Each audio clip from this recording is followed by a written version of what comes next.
ગાંધીનગરના દહેગામમાંથી એક ચોંકાવનારી ઘટના સામે આવી, જ્યાં 1.5 વર્ષ પહેલા પ્રેમ લગ્ન કરનારી 23 વર્ષની આયુષી નામની પરિણીતાનું તેના પિયરિયા દ્વારા ઘરમાં ઘૂસીને જાહેરમાં અપહરણ કરવામાં આવ્યું। આ ઘટના રવિવાર બપોરે ઘટી હતી, જ્યારે પરિણીતાના મામા કાનજી રબારી સહિત 6 થી વધુ શખ્સો લાકડીઓ અને 2 કાર સાથે રવિ પટેલના ઘરમાં ઘૂસ્યા હતા। પરિવારજનોને માર માર્યા બાદ આયુષીને બળજબરીપૂર્વક સફેદ કિયા ગાડીમાં ઉઠાવી લઈ ગયા। આખી ઘટના સીસીટીવી કેમેરામાં કેદ થઈ છે।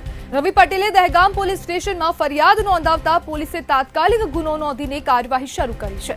ટેકનિકલ અને હ્યુમન સોર્સના આધારે તપાસ શરૂ થઈ છે, જ્યારે પોલીસે એક આરોપીની ધરપકડ પણ કરી છે, પરંતુ કલાકો વીત્યા છતાં પણ યુવતીનો કોઈ પતો લાગ્યો નથી। ઉલ્લેખનીય છે કે થોડા મહિના અગાઉ પણ આ દંપતીના સંબંધમાં વિવાદ થયો હતો, ત્યારે યુવતીએ ખુદ પતિ સાથે રહેવાની ઈચ્છા વ્યક્ત કરી હતી। ત્યારે હવે ગાંધીનગરના દહેગામ ખાતે આ સમગ્ર બનાવ બન્યો છે, જેમાં હવે તેના સાસરિયામાં ઘૂસીને તેના પિયરિયા દ્વારા તેનું અપહરણ કરવામાં આવ્યું છે। ત્યારે પોલીસે પણ હવે સમગ્ર મામલે તપાસ હાથ ધરી છે અને ટેકનિકલ સર્વેલન્સના આધારે તપાસની શરૂઆત કરી છે। દક્ષ રબારી નામનો એક આરોપી ગઈકાલ રાત્રે જ ઝડપાઈ ગયો હતો અને હવે વધુ તજવીજ પોલીસ દ્વારા હાથ ધરવામાં આવી છે। અને મહત્વપૂર્ણ છે કે જે યુવતી છે તે પોલીસના સકંજામાં આવે તે પહેલા જ તેનો એક વિડીયો સોશિયલ મીડિયામાં વાયરલ થયો છે, જેમાં તેને એવું પણ કહ્યું છે કે હું મારા મરજીથી તે ઘર છોડીને આવી છું। પ્રેમ લગ્ન કરનારી યુવતીનું તેના પિયરિયા દ્વારા અપહરણ કરાયું હતું અને સમગ્ર ઘટના સીસીટીવી કેમેરામાં પણ કેદ થઈ હતી। પ્રેમ લગ્ન કરનાર દીકરી રડતી રહી અને ચીસો પાડતી રહી કે મારે નથી જવું, પરંતુ તેને તેના જે પિયરિયા છે તે લોકો ઢસડીને કારમાં બેસાડીને બળજબરીપૂર્વક લઈ ગયા હતા અને તે બાદ તેના પતિ રવિ પટેલ દ્વારા પોલીસમાં જાણ કરાઈ હતી અને તે બાદ પોલીસ દ્વારા કાર્યવાહી હાથ ધરાઈ છે। ત્યારે આપણી સાથે સામાજિક કાર્યકર પાર્થ ઠક્કર જોડાઈ ગયા છે। પાર્થભાઈ, શું પોતાની પસંદગીથી લગ્ન કરવા એ ગુનો છે? નહીં, બિલકુલ આ ઘટનાને જો જોઈએ તો તરત ખ્યાલ આવે છે આપણને કે પ્રેમ લગ્ન એ કોઈ ગુનો નથી। અને અત્યારના સમયમાં જ્યારે આપણું રાષ્ટ્ર અને જ્યારે ટેકનોલોજીથી આજે આપણે વૈશ્વિકકરણ તરફ આગળ વધી રહ્યા છીએ, ત્યારે પ્રેમ લગ્નને ગુનો માનીને આ પ્રકારનું વર્તન કરવું તે બિલકુલ યોગ્ય નથી।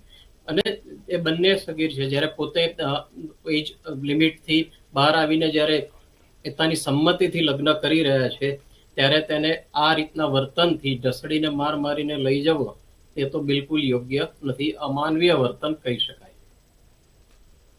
પાર્થભાઈ, હવે આ સમગ્ર મામલે યુવતીનો વિડીયો પણ હવે પોલીસ તેની સુધી પહોંચે તે પહેલા વિડીયો વાયરલ થયો છે ને, જેમાં તેને કહ્યું છે કે હું મારી મરજીથી મારા મા બાપના ઘરે આવી છું, તો પછી શું આ સમગ્રમાં એક સામાજિક કે પછી કૌટુંબિક દબાણ હતું?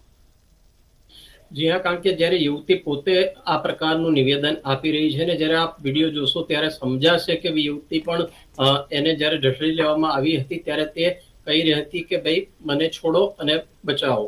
ત્યારે આ એક સામાજિક દબાણ હોઈ શકે અને અત્યારના સમયમાં આ પ્રકારનું સામાજિક દબાણ તે બિલકુલ યોગ્ય નથી કે જ્યારે આપણે આ સમાજના દાયરામાંથી બહાર નીકળીને આ પ્રકારના લગ્નો જ્યારે વૈશ્વિક સ્તરે અને ભારતમાં અને મેટ્રો સિટીમાં તો જોઈ રહ્યા છીએ, ત્યારે આ પ્રકારના વર્તનથી એક પ્રકારનું વૈષમ્ય ફેલાશે અને એક કોમ વચ્ચે પણ નાના મોટા પ્રકારના ઝઘડાઓ આના લીધે થઈ શકે।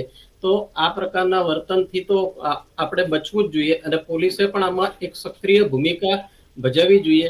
જ્યારે તેમના પતિ પણ કહી રહ્યા છે ને, જ્યારે આ લગ્નને 6 મહિના જેવો સમય પણ થઈ ગયો હતો કે ત્યારે આ દીકરીને આ રીતને ઢોર માર મારીને લઈ જવું, અને ત્યારે દીકરીનું પણ નિવેદન ક્યાંક સામે પણ આવ્યું છે તેવું જણાય છે કે તે પણ કહી રહી છે કે તે પોતાની મરજીથી ગઈ હતી। ત્યારે પોલીસની ફરિયાદ બાદ પાછી તેનું નિવેદન અલગ બતાવી રહ્યું છે, તો એમાં પણ પરિવારનું દબાણ હોય તેવું સ્પષ્ટ મનાઈ રહ્યું છે।